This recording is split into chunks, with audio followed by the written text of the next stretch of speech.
इस सेगमेंट में हम इस बात पे चर्चा करेंगे जो किस तरह से global warming and climate change का जो इफ़ेक्ट है वो सोसाइटी पे किस तरीके से है, तो और किस तरीके से इफ़ेक्ट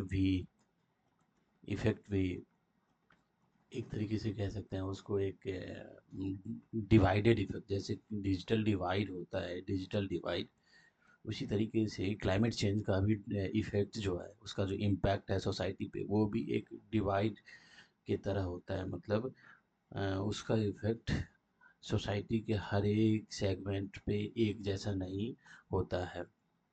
अब हम इसी को डिटेल्स में देखने की कोशिश करेंगे, सो हमारे साथ बने रहिए। और अच्छा लगे तो इसको क्या करना है वो आपने पता ही है।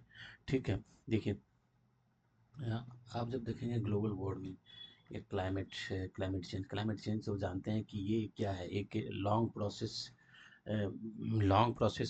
अकरेंस होता है, बहुत टाइम लगता है। मतलब ये किसी भी पर्टिकुलर एरिया के यदि आप क्लाइमेट को देखेंगे तो ये 50 साल 100 साल में उसके क्लाइमेट को देखा जाता है। वेदर क्या है, एक शॉर्ट ड्यूरेशन है। शॉर्ट ड्यूरेशन जैसे कि आज का वेदर, शाम में कभी गर्मी होता है, कल का ठंडा हो जाएगा, तो वो वेदर आता है, वो शॉर्ट ड्यूरेशन का एक अकरेंस है। और जब आप क्लाइमेट को देखते हैं तो 50 ईयर और 100 ईयर में देखा जाता है। तो क्लाइमेट चेंज की अभी क्यों बात है, जैसे कि आप मान के चलो ये यूरोप है। अब जब यूरोप को देखोगे तो वो जनरली क्या होता है वहाँ पे कि एक ठंडा प्रदेश है जहाँ पे कोल्ड क्लाइमेट है। लेकिन बिकॉज अब काइंड्स ऑफ ज्योग्राफिकल इवेंट की वजह से क्या होता है कि यूरोप के अंदर भी देखा जा रहा है कि गर्मी बढ़ जाती है, वहाँ पर भी टेम्परेचर बहुत हाई हो जाता है। आप जैसे कि अमेरिका के अंदर देखे होंगे कुछ साल पहले, यूरोप में देखे होंगे किस तरीके से अर्बन हीटलैंड बन जाता है।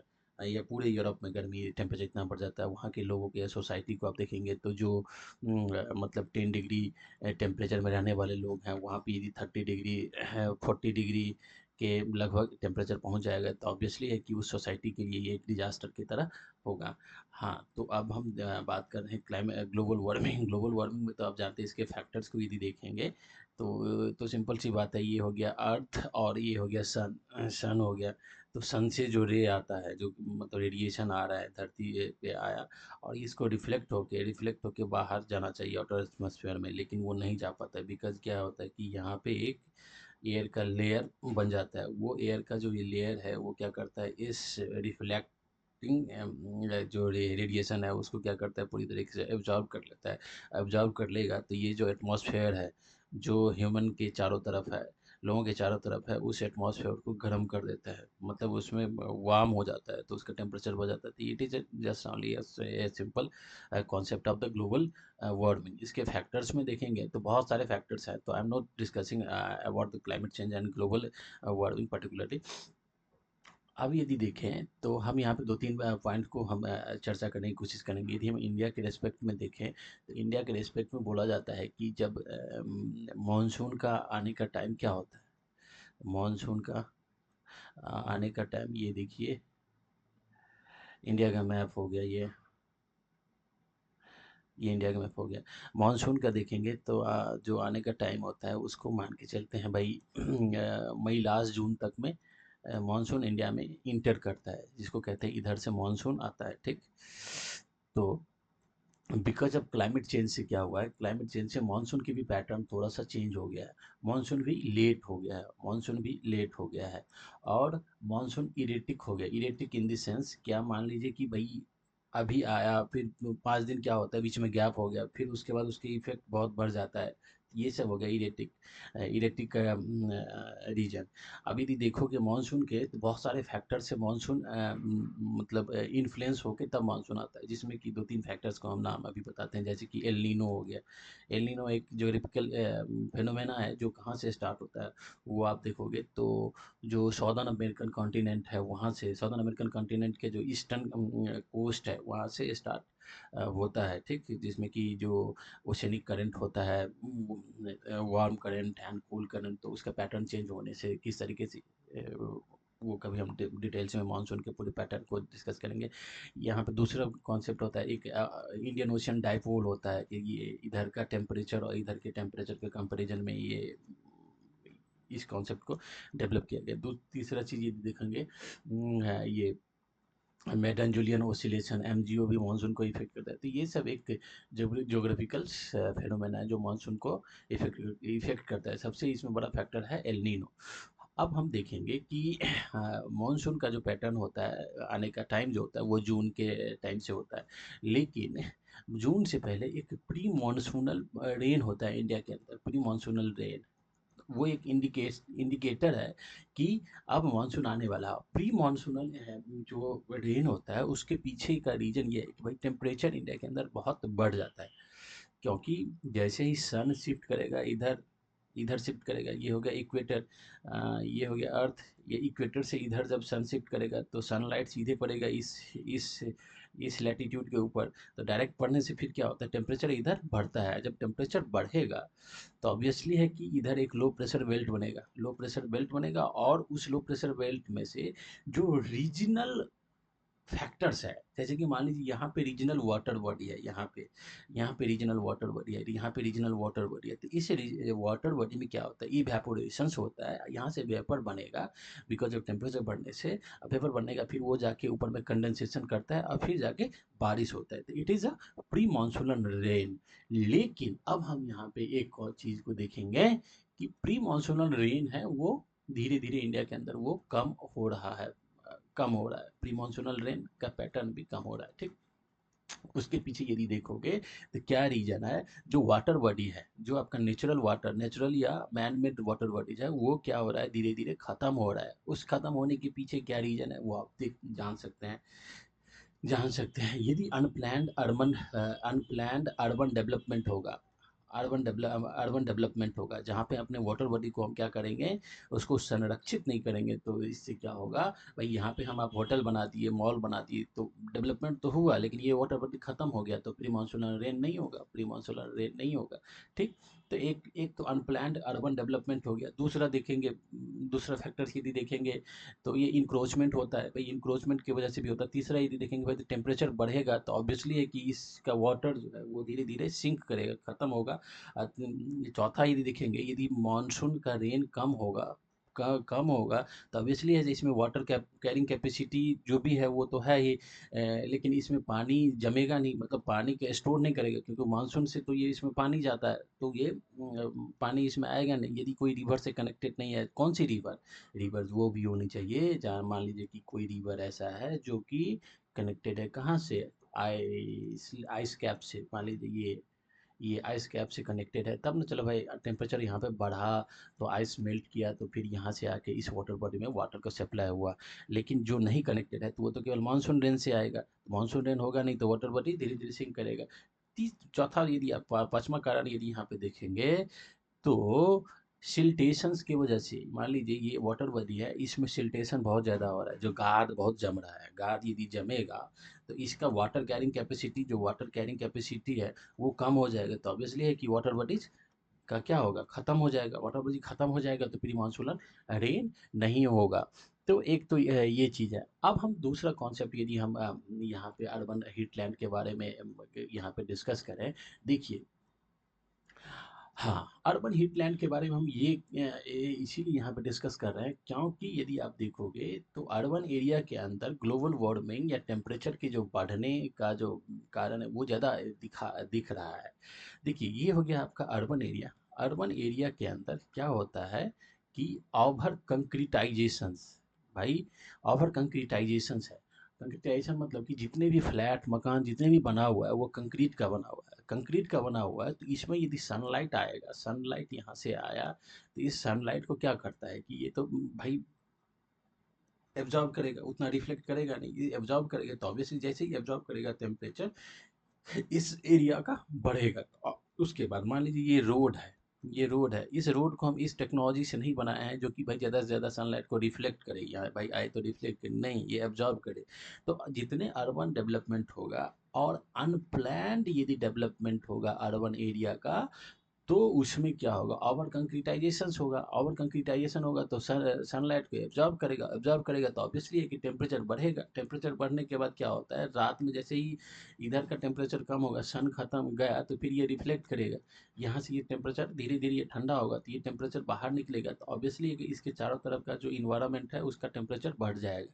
टेम्परेचर बढ़ जाएगा तो ये पूरा एटमॉस्फेयर क्या हो जाएगा, हॉट हो जाएगा, वार्म हो जाएगा, वार्म एटमॉस्फेयर हो जाएगा। तो ये this is the simple concept of the urban heat island होता है। दूसरा चीज़ ये देखोगे तो इसको हम उससे भी कनेक्ट कर सकते हैं, but I'm not going to this topic, totally geographical this concept, तो उसमें हम नहीं अभी जा रहे हैं। वैसे आप यदि देखोगे तो ये हो गया अर्बन एरिया, और इधर का क्या हो गया, इधर मान लीजिए इंडस्ट्री लगा देंगे, इंडस्ट्री लगाएंगे, यहाँ पे ओवर कंक्रीटाइजेशन है, ओवर कंक्रीटाइजेशन है, तो ओवर कंक्रीटाइजेशन में मान लीजिए टेम्परेचर आया, टेम्परेचर तो ये तो एक तो सोख लेगा, इसको एब्जॉर्ब करेगा, उसके बाद रिफ्लेक्ट करेगा। इधर ही मान लीजिए कि एक लो प्रेशर बेल्ट बन गया, बहुत टेम्परेचर की वजह से इधर लो प्रेशर बेल्ट बन गया, इधर क्या है, अर्बन इंडस्ट्री है।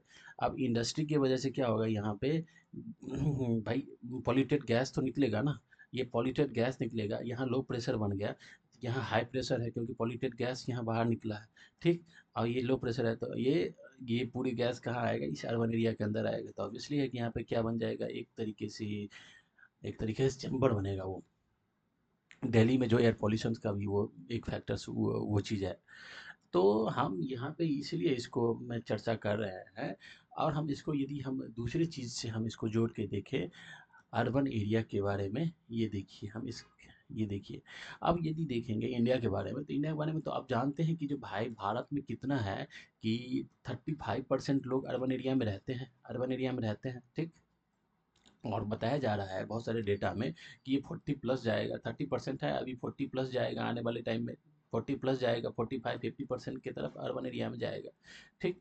तो अर्बन एरिया में यदि 50% लोग जाएंगे, तो यहाँ पे क्या करना है, अर्बन को प्लान करना है, अर्बन को प्लान करना है, क्योंकि यदि आप अर्बन को प्लान नहीं करेंगे तो क्या हो जाएगा, अनऑथराइज कॉलोनी बढ़ेगा, अनऑथराइज कॉलोनी बढ़ेगा, और वहाँ पे क्या अनप्लान डेवलपमेंट होगा, अनप्लान कंक्रीटाइजेशन होगा, जिससे क्या होगा कि गर्मी के समय में टेम्परेचर बहुत बढ़ेगा, टेम्परेचर बढ़ेगा, ठीक, टेम्परेचर बढ़ जाएगा, तो जो कि लोगों के रहने के लिए अच्छा नहीं होगा, ठीक। अब देखिए यदि 50% की पॉपुलेशन इधर जाएगा तो फिर क्या हो जाए, अर्बन स्प्रॉल बनेगा, अर्बन स्प्रॉल स्प्रॉल बनेगा। अर्बन स्प्रॉल मतलब क्या होगा, ये है कि अर्बन एरिया ये फिर इस तरीके से मोटा होता चला जाएगा, ये इस चारों तरफ ये बढ़ता जाएगा, ठीक है, चारों तरफ बढ़ता जाएगा। लेकिन यदि इधर अनप्लान डेवलपमेंट है, अनप्लान डेवलपमेंट है, तो फिर क्या हो जाएगा, अनप्लान डेवलपमेंट होगा, तो फिर ये अर्बन हीटलैंड को जन्म देगा। क्योंकि भाई आप यदि इसमें प्लान डेवलपमेंट और अनप्लान डेवलपमेंट क्या होता है, ये देखिए प्लान डेवलपमेंट जब होगा तो आप घर कैसा होना चाहिए, होम हाउस कैसा बनाना चाहिए भाई, कौन से मटेरियल का यूज़ करना चाहिए, ठीक। उस हाउस के बीच में कितना डिस्टेंस होना चाहिए जो हवा आए, ठीक। उसके बाद जो सीवर है वो कैसा होना चाहिए, ठीक, सीवर कैसा होना चाहिए, वाटर कनेक्शंस कैसी होनी चाहिए, बिजली का कनेक्शंस कैसा होना चाहिए, ठीक। रोड जो है वो कितनी चौड़ी होनी चाहिए, ठीक। घर जो है उस घर में एक मतलब कितने फ्लोर तक होना चाहिए, ठीक, कितने फ्लोर तक होना चाहिए। उसके बाद उस अर्बन एरिया के अंदर सबसे इम्पोर्टेंट चीज़ ये है, यदि मान लीजिए कोई अर्बन मतलब स्मॉल माइक्रो फॉरेस्ट है, माइक्रो फॉरेस्ट है, तो उसको इंक्रोच नहीं किया जाए, किसी भी कीमत पे उसको इंक्रोच नहीं किया जाए। कोई भी नेचुरल लैंड है जो कि इन्वायरमेंट में इन्वायरमेंट के लिए इम्पोर्टेंट है, जो टेम्परेचर को कम करने में उसका बहुत ज़्यादा इम्पोर्टेंस है, तो उसको नहीं किया जाए। कोई लेक है तो उसको मतलब क्या कह सकते हैं, जो उसको किसी भी तरीके से भाई इसको इंक्रोच करके यहाँ पे मल्टी स्टोरेज नहीं बनाया जाए, ठीक। तो ये होता है प्लान। उसके बाद आज के डिजिटल वर्ल्ड के अंदर आईसीटी का यूज करना, ये सब होता है प्लान। लेकिन यदि प्लान डेवलपमेंट नहीं करेंगे तो अनप्लान डेवलपमेंट होगा, अनप्लान होगा, अनऑथराइज कॉलोनी होगा। फिर एक तो वहाँ पे ह्यूमन लाइफ का स्टैंडर्ड, लिविंग स्टैंडर्ड वो नीचे जाएगा, ठीक है। उसके साथ साथ जो प्रॉब्लम क्रिएट होगा वो अलग चीज़ है।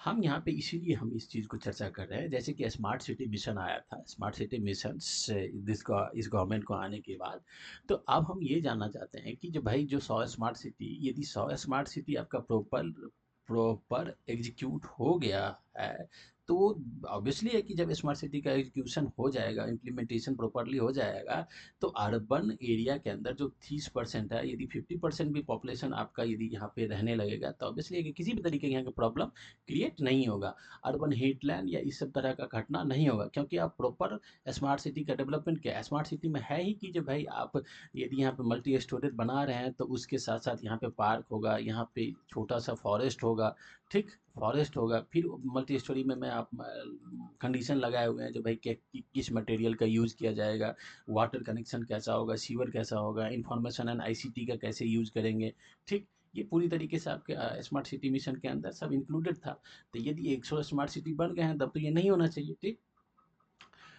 मतलब अर्बन हिटलैंड नहीं बनना चाहिए। यदि नहीं बने हैं तो फिर कहाँ गया भाई, क्या एजुकेशन है, क्या गवर्नमेंट का प्लानिंग है, केवल क्या उसी पे है, क्या कागज पे ही है, या फिर कुछ होता ही है। उसके बाद सेकेंड चीज़ यदि हम देखेंगे कि आप देखिए, हम इंडिया के बारे में बात कर रहे हैं, तो आप तो ये देखते हैं कि इंडिया का लगभग 70% पॉपुलेशन जो है वो कहाँ, रूरल इंडिया में रहता है, रूरल इंडिया में रहता है। और देखिए, अब जब 70% रूरल में रहता है और 70% में से 80% कहाँ पे एग्रीकल्चर पे डिपेंडेंट है, एग्रीकल्चर पे डिपेंडेंट है। और एग्रीकल्चर का इनकम क्या हाल है वो पता ही है आपको। तो लोग या तो आप एग्रीकल्चर को वैल्यू एडिशंस करके यहाँ पे स्मॉल स्केल इंडस्ट्री को डेवलपमेंट करके माइग्रेशन को रोक सकते हैं।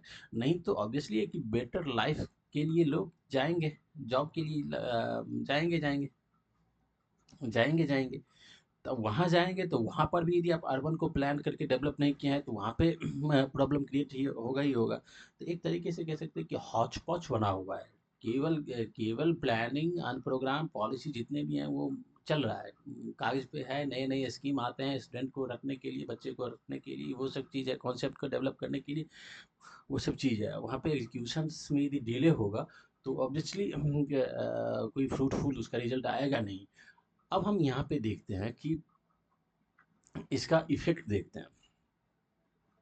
अ, अब आप कह सकते हैं कि इंफ्रास्ट्रक्चर डेवलपमेंट, भाई इंफ्रास्ट्रक्चर डेवलपमेंट सही है, अच्छी बात है। लेकिन आप इंफ्रास्ट्रक्चर डेवलप करके आप इस चीज़ को डिनाई नहीं कर सकते हैं, इससे डिनाई नहीं कर सकते हैं कि जो आपकी रिस्पॉन्सिबिलिटी है, किसी पेशेंट को आईसीयू में उसको भर्ती करने का, आईसीयू में उसको एडमिट करने का, आप उसको पीसीएम दे रहे हैं, पीसीएम दे रहे हैं। तो उससे क्या होगा भाई, ये तो इसका लाइफ तो ज़्यादा दिन तक चलेगा नहीं ना। आप 4 इंफ्रास्ट्रक्चर प्रोजेक्ट ला दिए, 4 मेट्रो बना दिए या 4 रोड डेवलप कर दिए, तो उससे तो कुछ नहीं होने जाने वाला है। तो फिर आपने स्मार्ट सिटी का मिशन में क्या, कहाँ तक आगे बढ़े? दिस इज़ अ प्रॉब्लम, आपको इसमें देखने की ज़रूरत है, ठीक।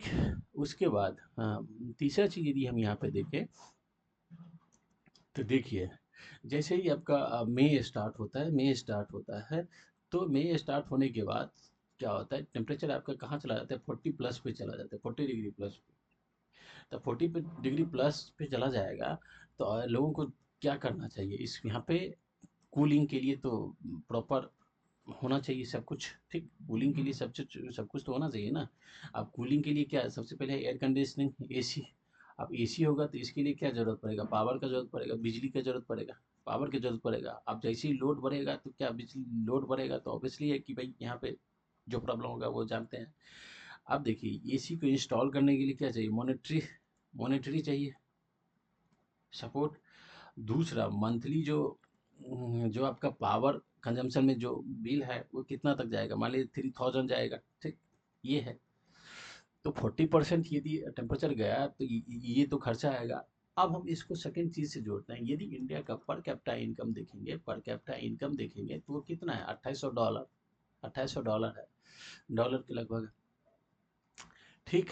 यदि हम रूरल इंडिया की बात करें, रूरल इंडिया की, तो यहाँ पे जो 70% पॉपुलेशन यहाँ पे रह रहा है, ठीक, इसमें से 80% क्या है, 80% क्या है, वो एग्रीकल्चर पे डिपेंडेंट है, उसमें से यदि देखेंगे, जो इंडिया के अंदर फार्मर है, उस फार्मर में भी 80% जो क्या है, वो क्या है, मार्जिनल फार्मर है, स्मॉल एंड मार्जिनल फार्मर, जिसके पास एक हेक्टेयर, 1 या 2 हेक्टेयर के बीच का जमीन है। तो क्या ये जो मैक्सिमम पॉपुलेशन है, क्या उसका पर कैपिटा इनकम ऐसा है कि वो इसको अफोर्ड कर सकता है, 40 डिग्री टेम्परेचर को अफोर्ड कर सकता है, ये चीज़, ये मेन क्वेश्चन उठता है। तो फिर 40% 40 डिग्री सेल्सियस का टेम्परेचर को 40 डिग्री सेल्सियस टेम्परेचर को यदि एफोर्ड मतलब उसको काउंटर नहीं कर सकता है, तो ये फिर क्या हो गया? Effect of climate change, effect of climate change on different section of the society. मतलब क्या होगा? इफेक्ट डिवाइड हो गया, इफेक्ट डिवाइड हो गया। हम्म। तो यहाँ पे इससे फाइट करने की सबसे बड़ा कारण मतलब क्या है? एक तो भाई जो ग्लोबल वार्मिंग है या टेम्परेचर जो हाइक कर रहा है, उससे आप फाइट कर सकते हैं। ठीक, उससे फाइट कर सकते हैं। उसको फाइट करने के लिए है क्या? आपका इंटरनेशनल है, यूएनएफसीसी है, United nation favour convention on climate change, जिसपे आप फाइट कर ही रहे हैं। पेरिस क्लाइमेट टारगेट है ही, जिसमें आपकी है जी भाई 1.5 डिग्री से हम टेम्परेचर को बढ़ने नहीं देंगे। इसमें एक फाइनेंशियल मैकेनिज्म है ही है, जिसमें कि भाई डेवलप कंट्री जो है, डेवलप कंट्री है, वो 300 बिलियन पर ईयर या ऐसे ही कुछ देगा डेवलपिंग कंट्री को। ये सब तो है, ये काम चल रहा है इस पे। अब कितने टाइम तक काम चलेगा वो अलग चीज़ है। लेकिन हम ये कह रहे हैं यहाँ पे डिवाइड के बारे में इसलिए हम चर्चा कर रहे हैं, क्योंकि यदि देखेंगे, तो यदि हम इंडियन इकोनॉमी की बात करें, इंडियन इकोनॉमी की बात करें, तो 96% अनऑर्गेनाइज सेक्टर पे डिपेंडेंट है। 96% जो एम्प्लॉयमेंट है वो अनऑर्गेनाइज सेक्टर पे डिपेंडेंट है, और अनऑर्गेनाइज सेक्टर पे बेसिक इनकम जो कहते हैं, बेसिक इनकम जो कहते हैं एक लेबर का, 18,000 से 20,000, 80,000 टू 20,000 आप मैक्सिमम मान के चलिए, इतना तक आप दे रहे हैं। ठीक। उसमें यदि ग्लोबल वार्मिंग की वजह से 40 डिग्री टेम्परेचर जाएगा, तो फिर उसको कूलिंग के लिए जो इंडिया का कूलिंग एक्शन प्लान है, आपकी कूलिंग एक्शन प्लान पे किसको इंक्लूड किया है? कूलिंग एक्शन प्लान के लिए भाई 40 डिग्री टेम्परेचर जाएगा, तो मैक्सिमम सोसाइटी को तो आपको उसको ठंडा तो करना पड़ेगा ना। तो 18,000 20,000 वो कैसे ठंडा होगा? कहाँ से वो एयर कंडीशनिंग को सपोर्ट करेगा? कहाँ से जो मंथली जो उसका जो इलेक्ट्रिसिटी का बिल आएगा उसको सपोर्ट कर पाएगा? ठीक। तो क्लाइमेट चेंज का ये इफेक्ट आप देख सकते हैं। It is just a simple analysis. वो चीज़ है। और देख सकते हैं कभी और कोई टॉपिक।